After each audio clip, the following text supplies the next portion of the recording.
عمل عظيم جدا يدي لك أجر الحج والعمرة. عمل عظيم جدا يمحو ذنوبك كلها.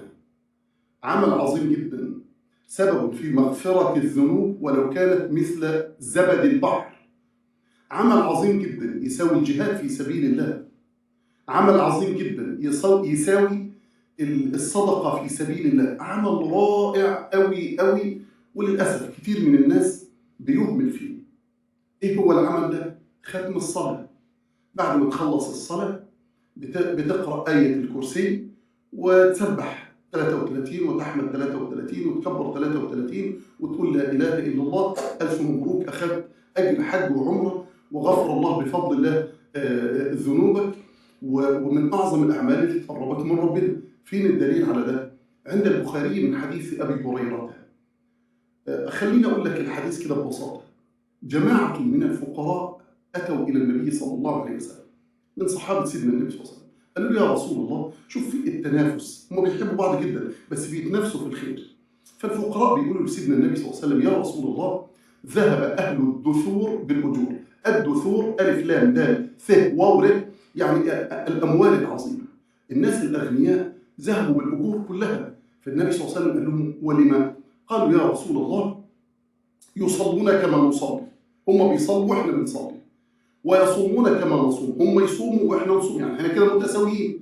لكن هم عندهم فلوس فبيتصدقوا واحنا مش بنتصدق، ويجاهدون باموالهم ونحن لا نجاهد باموالنا، ويحجون ويعتمرون لانه معهم فلوس ونحن لا نحج ولا نعتمر.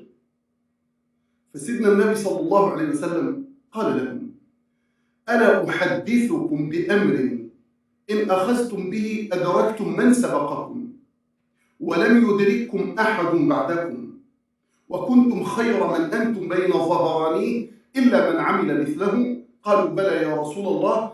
قال تسبحون وتحمدون وتكبرون الله خلف كل صلاة 33. عملوا كده.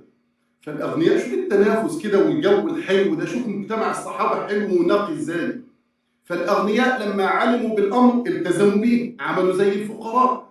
فالفقراء رجعوا لسيدنا النبي صلى الله عليه وسلم يا رسول الله، سمع إخواننا الأغنياء بما فعلنا ففعلوا مثلنا.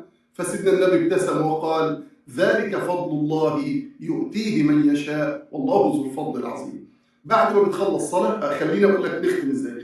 السلام عليكم ورحمة الله، السلام عليكم ورحمة الله، استغفر الله استغفر الله استغفر الله، اللهم أنت السلام ومنك السلام تباركت يا ذا الجلال والإكرام، اللهم أعنا على ذكرك وشكرك وحسن عبادتك. بقول اللهم أنت السلام، أنت السلام ومنك السلام ودارك دار السلام. طب بستغفر ربنا ليه؟ لأنه عملي مهما كان لا يليق بجلالك وجنابك وعظمتك، فهو لا يستحق أن أنا أقدمه لك يا رب، فأستغفر الله عن كل تقصير في صلاتي. ثم أقرأ آية الكرسي، ثم بعد ذلك أسبح الله 33، أقول سبحان الله 33، وأقول الحمد لله 33، وبعدين الله أكبر 33، وبعدين بقول لا إله إلا الله وحده لا شريك له، له الملك وله الحمد يحيي ويميت وهو على كل شيء قدير مرة. يبقى كده كملت 100. ربنا يغفر لك ذنوبك ولو كانت مثل زبد البحر، وألف مبروك، أخذت حجة وعمرة تامة تامة تامة. سؤال: هو ينفع أبدل؟ يعني بدل ما أبدأ بالتسبيح أبدأ بالتكبير؟ يعني أول ما بدل ما أقول سبحان الله أول مرة أو الله أكبر، لا، الأولى زي ما قال الإمام ابن حجر العسقلاني، الأولى البدء بالتسبيح ثم التحميد ثم التكبير ثم التهليل. لماذا؟ لأن أنا لما بقول سبحان الله أنزه الله، سبحان يعني أنزه الله، ما يليقش إن أنا أقول عن كل نقص، لا، لأنه يا جماعة هذا ليس مدحا، إنما الصواب أقول أنزه الله عن كل كمال بشري لا يليق بجلاله. زي إيه؟ أنزه الله عن النوم، بالنسبة لنا النوم كمال، اللي ما بينامش بنوديه للدكتور. أنزه الله عز وجل عن الزوجة، اللي متجوز غير اللي مش متجوز. أنزه الله عز وجل عن الحاجة إلى الولد، وهكذا. فكلمة سبحان الله أنزه الله عن كل كمال لا يليق بجلاله. الحمد لله أثبت لله كل كمال يليق بجلاله. الله أكبر، أنفي أن يكون هناك كبير غير الله. هو العلي الكبير، هو الكبير المتعال، وهو أكبر من كل ذلك، أكبر من تسبيحنا وأكبر من تحميدنا وأكبر من عبادتنا.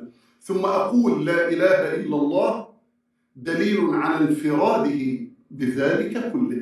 احرصوا على هذا العمل العظيم، أسأل الله أن يتقبل منا ومنكم. شكرا جزيلا، السلام عليكم ورحمة الله.